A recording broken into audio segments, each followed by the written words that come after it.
Hello hello hello. जय आदिवासी.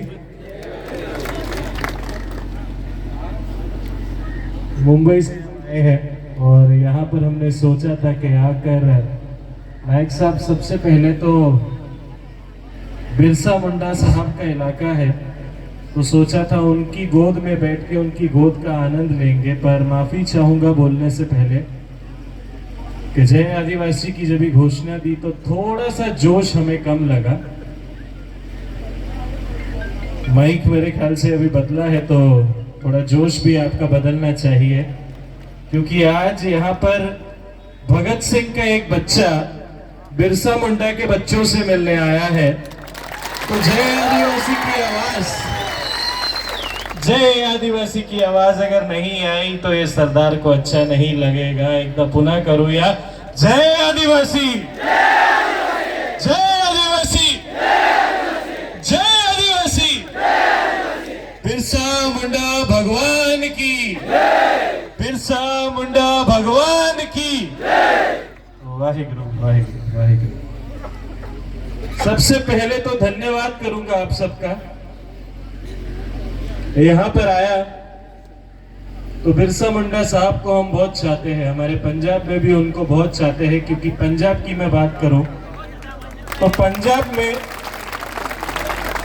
जब हिंदुस्तान की गुलामी के समय अंग्रेजों ने 121 बंदों को फांसी दी थी, तो 121 बंदों में से 102 बंदे सिख थे, पंजाब के थे। तो हमें अच्छी तरह से पता है कि शहीदों का मूल्य क्या होता है। और यहाँ पर आकर आप सबके सामने खड़े होकर हमारे जो शहीद बिरसा मुंडा थे, आज देखकर इतनी खुशी होती है, क्योंकि शहीद ही शहीदों का दुख भी समझते हैं और गर्व भी समझते हैं। धन्यवाद करूंगा क्योंकि बिरसा मुंडा साहब जब रांची की जेल में थे तो रांची की जेल से उन्होंने एक आवाज निकाली थी कि रानी को गिराना है, रानी को गिराना है, आदिवासी का राज लाना है। उस समय रानी अंग्रेजों की थी। आपका धन्यवाद है 2024 में नंदुरबार की रानी को गिराकर आपने यहाँ पर एक आदिवासी के बच्चे को जो मौका दिया है, तो पूरे हिंदुस्तान ने उसकी सराहना की है। सबसे पहले तो मैं झूठ की बात करूंगा कि जो 2014 में झूठ की और डर की लहर चालू हुई थी, तो वो झूठ बोलना चालू किया था दो रंगे बिल्लों ने। दो हिंदुस्तान के रंगे बिल्ले हैं, बाजू में ही गुजरात है, वहां से आते हैं, और उन्होंने झूठ बोलना चालू किया था और इतना झूठ बोला था और लोगों को इतना डराया था। पर मैं धन्यवाद करता हूं नरेंद्र मोदी जी और अमित शाह जी का कि आपने डराया लोगों को, आपने धमकाया लोगों को, आपने पुलिस लगाई, ईडी लगाई, सीबीआई लगाई, नारकोटिक्स लगाया। आपने लोगों को डरा डरा कर, धमका धमका कर भारतीय जनता पार्टी में लिया।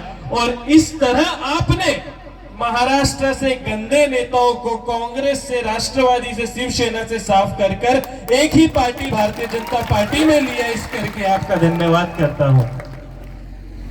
आप ही के जिला के ऐसे नेता थे विजय कुमार गावित जी, जो एक टाइम कांग्रेस में थे। 2014 में उन्होंने भारतीय जनता पार्टी का दामन, डर का दामन पकड़ा। नायक साहब मन में चोर था इस करके गए थे ना वो लोग। मन साफ होता तो आज आपके जैसे यहाँ पर बैठे होते, वहां पर छुप के नहीं बैठे होते। उन्हीं के साथ हिना गावित वहां पर गई। अब की बार मोदी सरकार, मोदी सरकार, मोदी सरकार। अरे बस झालं रे तुझं मोदी सरकार। आता महाराष्ट्रामध्ये गुजरातचा डंका वाजवणार नाही, कारण महाराष्ट्रामध्ये आता मराठी माणसांचा डंका वाजवणार, शरद पवार साहेबांचा डंका वाजवणार, नाना पटोलेंचा डंका वाजवणार, उद्धव बालासाहेब ठाकरे यांचा डंका वाजवणार। 2019 में तो ऐसा हुआ कि मोदी जी को पैसे की जरूरत थी और पैसा उनको पता था महाराष्ट्र में, तो चोरों को पकड़ना चालू किया। आप ही के एक चोर को यहां से पकड़ा, भरत गावित को. त्या चोराला त्यांनी सांगितलं की आमच्याकडे या, नाहीतर पैसे अर्धे अर्धे. चोरांनी सांगितलं मोदीजी आता येतो. गेले मोदीजीकडे. आता तिकीटसाठी मी राष्ट्रवादीला आहे, शरद पवार साहेबांसोबत आहे. आणि ते 85 वर्षाच्या तरुण, जेव्हा आमची पार्टीची गद्दारी अजितदादांनी केली होती ना, त्यावेळी मी आणि माझा प्रदेश अध्यक्ष महबूब शेख, जयंत पाटिल साहेब पवार साहेबांचे सोबत होते. हमारा हाथ पकड़ के पवार साहब ने एक ही बात बोली थी कि 40 गए तो क्या हुआ. करोड़ों में राष्ट्रवादी कांग्रेस पार्टी के चाहने वाले महाराष्ट्र में बैठे हैं और अब नेताओं को भगाना है, चोरों को भगाना है और अच्छी राजनीति को महाराष्ट्र में लाना है. भरत गावित साहब जब राष्ट्रवादी में आए बीजेपी से, तो हम तो पार्टी में हंस रहे थे कि साला भारतीय जनता पार्टीला तिकीट भेटली नाही म्हणजे ते राष्ट्रवादी अजितदादाला गेले, ते पण डुप्लिकेट पक्ष. ओरिजिनल म्हणजे आमचे शरद पवार साहेब. आज शायद भरत गावित साहब के पिताजी यहाँ पर होते, मैं उनकी बहुत इज्जत करता हूँ. भले आज विरोधक है हमारे, पर भरत गावित साहब के पिता की जो इज्जत थी वो आज भी हमारे दिल में है. और इतना ही कहूंगा कि इंसान और पार्टी, बेटा गलत हो गया तो क्या हुआ, बाप तो सही था. और आज अगर वो बाप जिंदा होता तो नायक साहब चप्पल मार के अपने बेटे को वापस कांग्रेस में लेके आता और बोलता कि ये गद्दारी तुमने जो की है, ये गद्दारी यहाँ पर हमारे आदिवासियों के खून में नहीं है. आज पूरे महाराष्ट्र में जब हम घूमते हैं तो महाराष्ट्र की बात करते हैं. महाराष्ट्र में एक बात आपको बता देता हूं कि आने वाली सरकार मेरी भी है, आपकी भी है, नायक साहब की भी है. क्योंकि आने वाली 23 तारीख को महाराष्ट्र में जो झंडा उछलेगा वो महाविकास आघाड़ी का हम उड़ाएंगे और यहां से गद्दारों को भगाएंगे. आज यहाँ पर महिलाएं बहुत बैठी है, माताएं मेरी बहनें बहुत बैठी है, मेरी छोटी बहनें, मेरी बड़ी बहनें.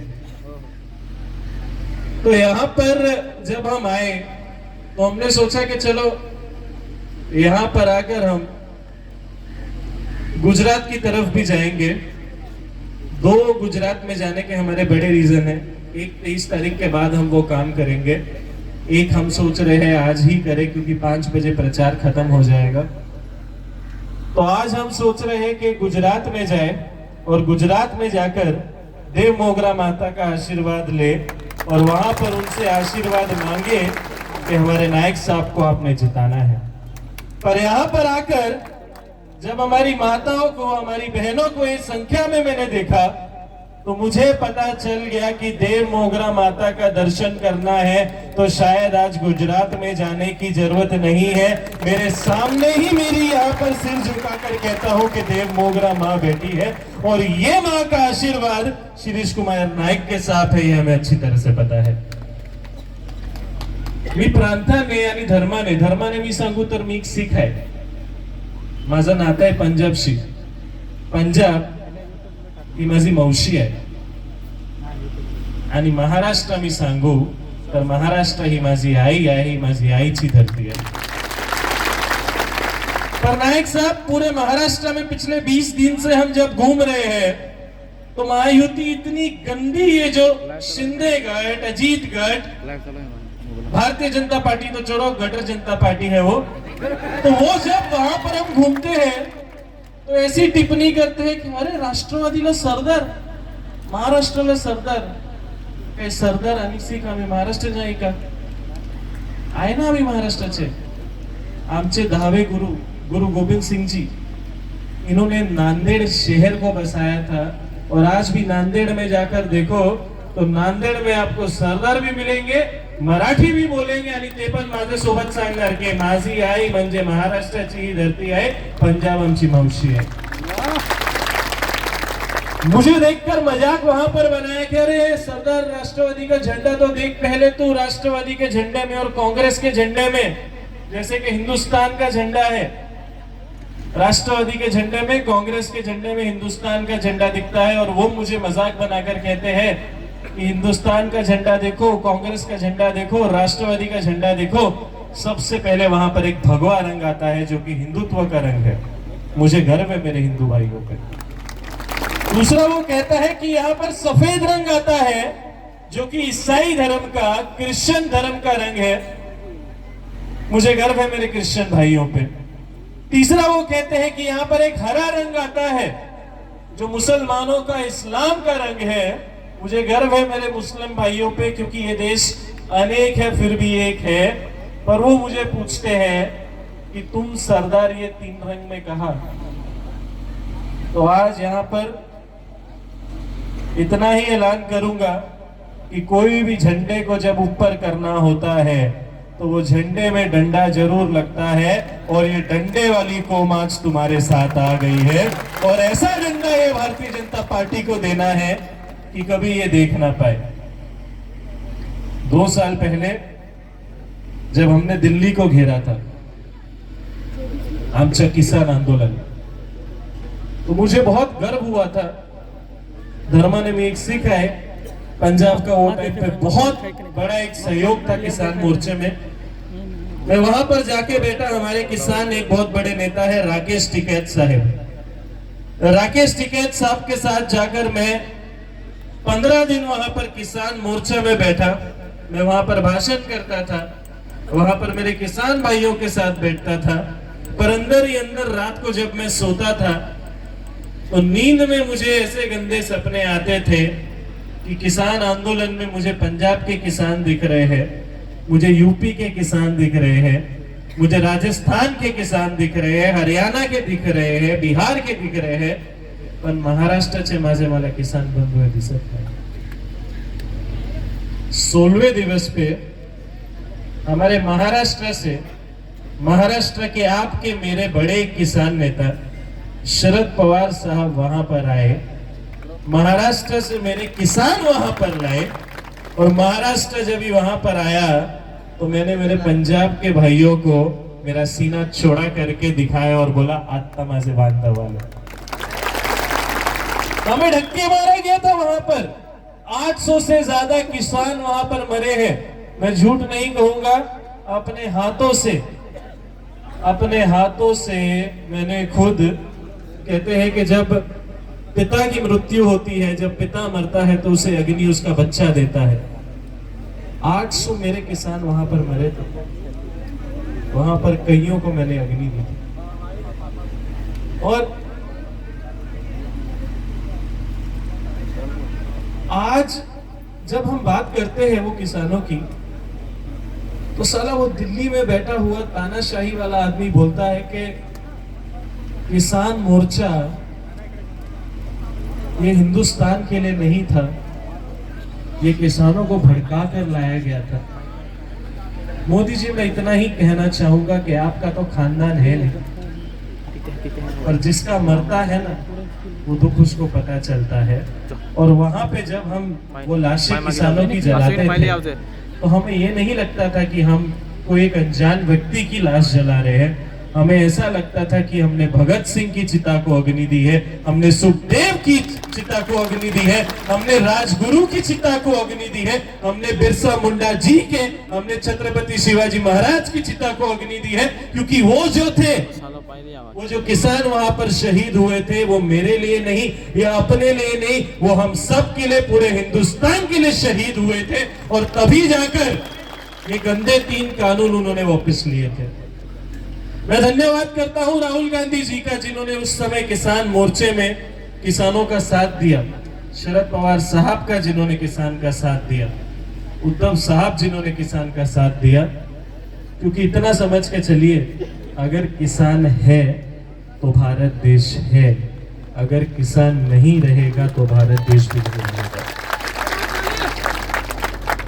और यहाँ पर महाराष्ट्र में देखो तो ये एकनाथ शिंदे, एक डायलॉग आप सबने बहुत फेमस किया था, मैं पूछूंगा आप उसका जवाब दीजिए। आप सब बोलते हो 50 खोके ऐकून येत नाही, 50 खोके 50 खोके एकदम ओके। म्हणजे त्यांच्या आमदारांना, गद्दारांना 50 कोटी 50 खोके भेटले। आमच्या किसानाला काय, आमच्या गन्यांना काय, आमची सोयाबीनला काय? जिम्मेदारी से बात कर रहा हूं, आपको विनंती कर रहा हूं, आने वाली 23 तारीख को हमारी सरकार बनने वाली है। 23 तारीख तक जिसने भी सोयाबीन रखी है, 1 ग्राम भी सोयाबीन आप बेचना मत, क्योंकि आने वाली 23 तारीख को हमारी सरकार बनेगी। 1 हफ्ते का हम टाइम जरूर आपसे लेंगे। 1 दिसंबर से सोयाबीन को बेचना चालू करना। भाव देखो महाविकास आघाड़ी आपको क्या देगी।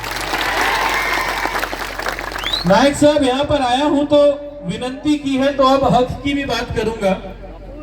और यहाँ पर आकर आपका बेटा समझ के, आपको मेरा बड़ा भाई समझ के, एक आदेश में राष्ट्रवादी कांग्रेस पार्टी की तरफ से आपके सामने रखूंगा कि यहाँ पर आकर हमने सुना कि बहुत से हमारे बच्चे, हमारे भाई हैं जो नौकरी के लिए, काम के लिए गुजरात जाते हैं। जाते हैं ना? क्यों जाते हैं? क्योंकि ये जो रंगा बिल्ला है वो महाराष्ट्र के सारे प्रकल्प गुजरात में लेके जाते हैं। तो नायक साहब, हम आपके साथ हैं, हम हाथ के साथ हैं, मिलकर काम करेंगे और आने वाले 1 साल में, आप चुन के तो आ रहे हो, ये तो गारंटी है, आने वाले 1 साल में एक ऐसा आपका आशीर्वाद चाहिए और पवार साहब का आप ये आदेश समझिए कि आने वाले 1 साल में आपको हमारे साथ मिलकर ऐसा काम करना है कि महाराष्ट्र से लोग गुजरात में नहीं जाएंगे, गुजरात वाले महाराष्ट्र में आकर काम ढूंढेंगे। और तब मैं बोलूंगा कि मेरे नायक साहब ने मेरा सरदार गुरजोत सिंह का वादा पूरा किया। पिछले दिनों मराठवाड़ा में पंतप्रधान नरेंद्र मोदी जी आए थे, वहां पर उन्होंने अपने एक बाप के दर्शन लिए जिनका नाम है जरांगे पाटिल साहब। दूसरे अपने बाप के बारे में वो बोलते हैं कि शरद पवार ने महाराष्ट्र के लिए क्या किया। नरेंद्र मोदी जी,